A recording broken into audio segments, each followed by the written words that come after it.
తండ్రి కుమార పరిశుద్ధ ఆత్మనామములో మీ అందరికీ మరణాత జీవాహారము అనే అనుదిన ఆధ్యాత్మిక కార్యక్రమానికి ప్రేమతో మిమ్మల్ని ఆహ్వానించుచున్నాము. ఈరోజు వాక్యాన్ని బైబిల్ గ్రంథము నుంచి మనం ధ్యానించుకుందాం.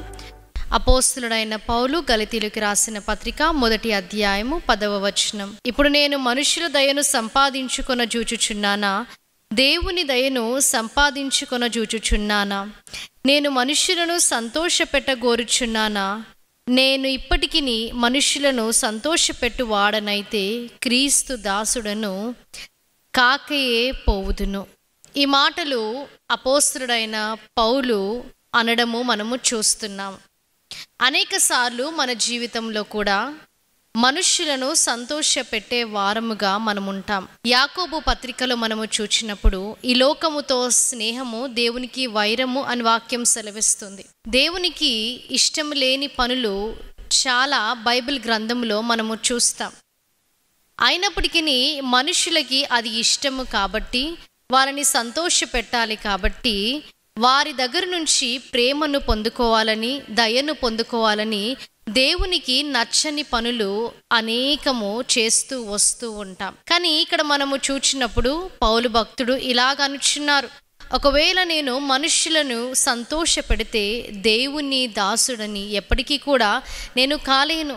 మనము కూడా అంతే. ఒకవేళ దేవుణ్ణి సంతోష పెట్టకుండా మనుష్యులను సంతోష పెట్టాలని మనము జీవించినట్లయితే క్రీస్తు దాసులము మనం ఎప్పటికీ కూడా అవ్వలేము. అనేక సార్లు అపవాది ఏం చేస్తుందంటే మనను వెనక్కి లాగే క్రమంలో అది ముందుగా ఉంటుంది. ఎందుకంటే దేవుని యందు మనం ఉన్నప్పుడు మనము ఆశీర్వదింపబడతామని, మరి అది ఒక పన్నాగము పన్ని ఈ రీతిగా మనుష్యులను ఆది నుంచి కూడా మోసము చేస్తూ వస్తుంది. కానీ మనుషులకి మనము భయపడకూడదు.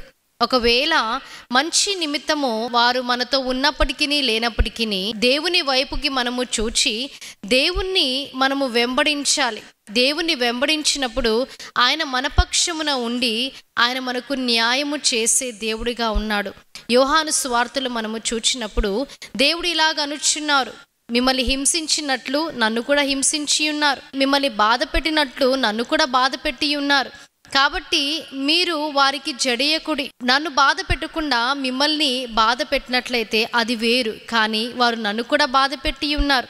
కాబట్టి మనుషులు సంతోషపడాలని వారి నిమిత్తము మీరు ఏమీ కూడా చేయకూడదు. వారిని సంతోష పెట్టాలనుకుంటే దేవుణ్ణి మనము సంతోష పెట్టలేము.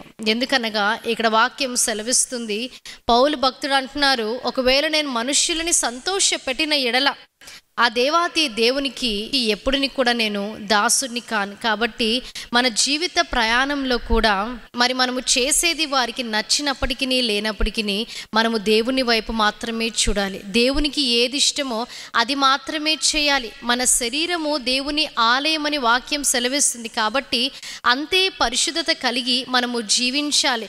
మనము ఆయనని ఆరాధించే వారముగా, స్తుతించే వారముగా ఉండి ఆయనకు మనము దాసులమై ఉండాలి. అందుకే దేవాది దేవుడు ఈ లోకానికి దిగి వచ్చి ఉన్నాడు, మానవులని రక్షించడానికి, పాపము నుంచి విడిపించడానికి, ఆ నిత్య జీవముకు వారసులుగా మార్చడానికి ఆయన వచ్చి ఉన్నాడు. ఆయనలో ఎటువంటి పాపము లేదు అని వాక్యం సెలవిస్తుంది.